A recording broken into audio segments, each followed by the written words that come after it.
Well, good morning. It's 11 o'clock and let's get started. My name is Jan Schmitz and I'm from the Edmonton Pride Seniors Group. It's February 16th and thank you all for attending our weekly Aging with Pride discussion group for the 2SLGBTQIA plus seniors and their allies. And thank you too to our partners, SAGE and the Pride Center of Edmonton. Before I introduce our speaker, I must acknowledge that we are located on Treaty 6 territory and respect the histories, languages, and cultures of First Nations, Métis, Inuit, and all First Peoples of Canada, whose presence continues to enrich our lives. And I must let you know that our session will be recorded for future use on our YouTube channel. If you don't want your image to be recorded, please close your video feed. And now, with great pleasure, I would like to introduce our speaker. Asheika Sood is a queer woman of Indian origins, born and raised in Amiskwacîwâskahikan. She's worked in a variety of different roles, including working for Fish and Wildlife Policy to develop more meaningful and consistent relationships with Indigenous communities, traveling the North and working with elders and community on placement with Treaty 8 First Nations of Alberta, and running the Edmonton Heritage Council's grant program, working to make the grants more inclusive and welcoming to anyone wishing to tell stories about our community. Asheika is passionate about building community services that listen to those they serve and are built to be equitable and inclusive to the diversity of voices in our community. Over to you, Asheika. Hi, everyone. Thank you so much for taking the time to be here today. I thought it'd be really great if we could just take a minute and maybe could you share your name, your pronouns if you're comfortable, and I don't know, maybe just a fun fact about you. I'd like to just get a sense of who I'm speaking with today.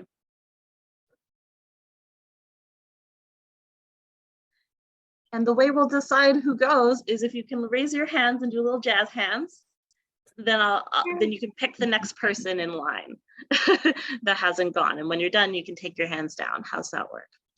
All right. I saw Roy raise their hand first. So. Good morning, Roy Jefferson. I'm a retired banker that I worked with Canadian Western Bank for 36 years and now enjoying the senior years of my life. So I'm going to turn it over to Larry to introduce himself.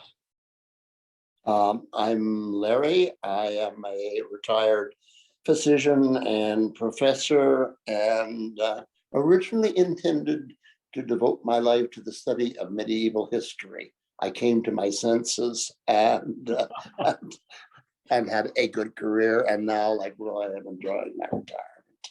And I will ask Lawrence, please. I'm Lawrence. I'm a senior. I used to did self jobs. I did landscaping work for quite a while. I enjoy doing that. I love nature, and now I'm a senior, and I'm interested with seniors friends, and lately gay friends and stuff like that. So I'm interested in that. So I guess Joan. I guess I'll pick Joan. Thanks, Lawrence. Hi, Asheika. I'm also retired. I was in the photography industry for many years, and so now I'm living out in a lake, and I have a beautiful big farmer's field behind me and very few neighbors, and I do a lot of bird watching and bushwhacking, walking where people don't go. And Karen. Or is it Pam? I can't remember now. No, it's Karen. I changed it. Okay. I finally figured out how to change the name. Good, awesome. Yeah, it's Karen Hoffman. I'm she and her. I should put that in there too, I guess. It's my 97th day of grieving from, I was married, my wife died last November 11th. And so I've got a project this year, which is to recover. for the rest of my life, I guess. 74 years old. And I'm getting back to trying to connect with the community because we've been sort of isolating and cocooning for the last while for obvious reasons.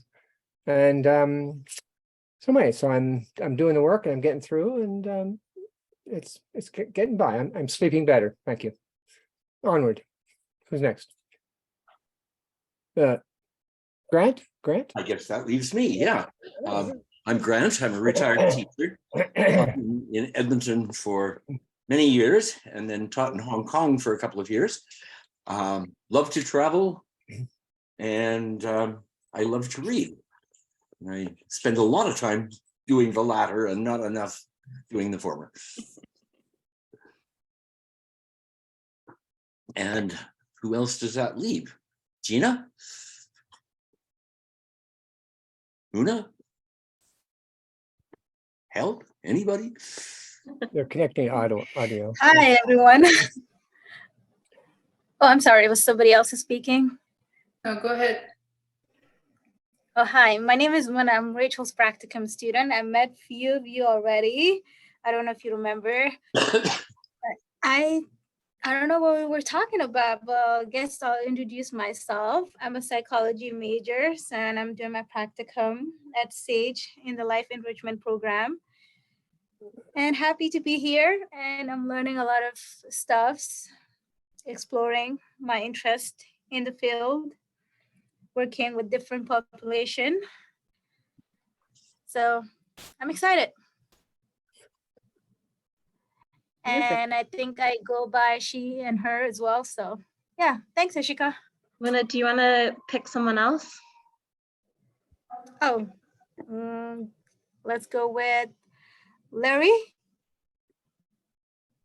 Oh, Larry, you're on mute, but I think Larry already introduced himself. Maybe Stephen? He did? Okay. Stephen? Okay. I am Stephen Seaborn, he, him. I'm part of an organization around the world called ILGA, and it's the International LGBTIQ Federation. And one of the things that we've been starting is a network on elders in different countries, and working with organizations that you guys all know well to build that network and build the capacity within the ILGA, which is like an organization of 1,600 members in like 159 countries, something like that. So I'm actually based in Toronto, and it's really great to be here and meet you. Thanks, Stephen. I think we have Alvin and Jenna left. Alvin, did you want to introduce yourself? Okay. It's looking like folks are still loading in, so that's all right. I'm gonna start having the presentation, and then folks can hopefully join us as they come. Thank you all for taking the time to introduce yourself. It was so lovely to get to know you and to have a little bit of your experience. So I really appreciate you sharing. Okay. Oh. Okay. So, my name is Asheika, and I am the coordinator for the project manager for Seniors Coordinated Outreach for the Edmonton Seniors Coordinating Council. So the Edmonton Senior Coordinating Council is basically an organization that coordinates other organizations. So we work with all the other senior serving organizations in the city to find ways that we can collaborate better, serve seniors in new and innovative ways, and really help to improve services for seniors across our community. And if anybody has questions throughout this process, just feel free to jump in, raise your hand, throw off your mic. It's sometimes hard for me to see everybody's hands up too, so it's great if you just unmute and jump in when you want to. So what is outreach? So basically, what we have right now in the city is we have a variety of social workers, 12 organizations and about 21 social workers distributed across those organizations that provide supports to help seniors connect to the services and supports that they might need to thrive. So that could look like anything from connecting to the CRA and helping navigate through tax implications or applying for OAS and CPP. It could be, helping to find new emotional supports and ways of connecting to other seniors. It could be finding supportive programs like this, where folks could connect with people with similar shared identities and experiences as them. Basically, it's helping seniors reach to the supports that they need so that they can live the best life possible. And the great thing about this process is that we're working to build it in a more coordinated way. So right now we have, like, every agency runs their own program, different services, slightly different ways of approaching it, different data collection, everything is run separately. So what we want to do is to take some time to really think about, well, how can we do this together so that we're sharing our resources or working collaboratively, and that we're assuring the best outcome for seniors throughout, no matter where you go to get support. So some of the ways that we're doing that is through case finding. So we want to create a system where outreach workers are going more actively out into the community to meet seniors where they are. So that means less maybe being tied to your organization. And maybe some days you're sitting at a rec center. Maybe some days you're sitting at a library. Maybe some days you're at the local community pool.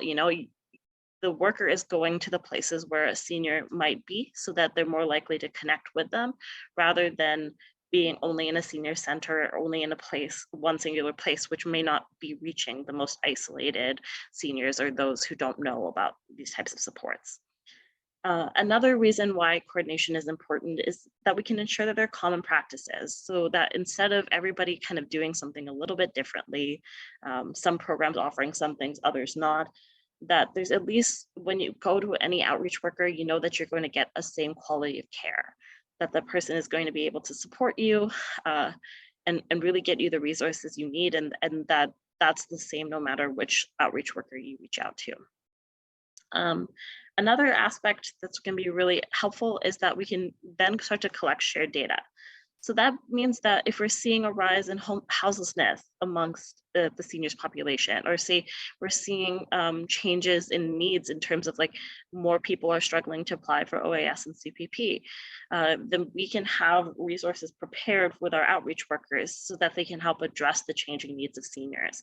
But if we're only collecting that information independently at each organization, it's really hard to say what's going on across the city and across the different experiences. So that's a really important aspect, is being able to come together and look at what's happening across the community so we can serve people better. Another aspect of coordination is that we can learn together. So this means that we can set a standard for training, which includes training on 2S LGBTQ+ issues, training on diversity and inclusion, training on equity, training on Indigenous histories and lived experiences, making sure that our outreach workers are equipped with the understanding of how different folks might experience service, so that we can be more considerate and understanding of the ways that people might want to access support. And then finally, we want to put equity at the heart. So throughout our process of engagement and working to build a new model for outreach, we've really actively thought about how we can put equity at the center of our approach. How do we make sure that our programs are inclusive, welcoming, and really embody the needs of the diverse populations of seniors that we're serving, especially with an increasing senior population and one that's looking more and more diverse. Do you only work with Edmonton, and how is your organization funded? Yes, we work primarily with Edmonton. There are occasions where we do work with the surrounding areas, so like the Edmonton area, but this organization is specified for the city. And our funding for this project is through FCSS. So basically what they're doing is, instead of funding each organization independently, they're funding the project. So it's just a shifting of funds. But then for like the general organization, we receive some funding from United Way and some funding from the city.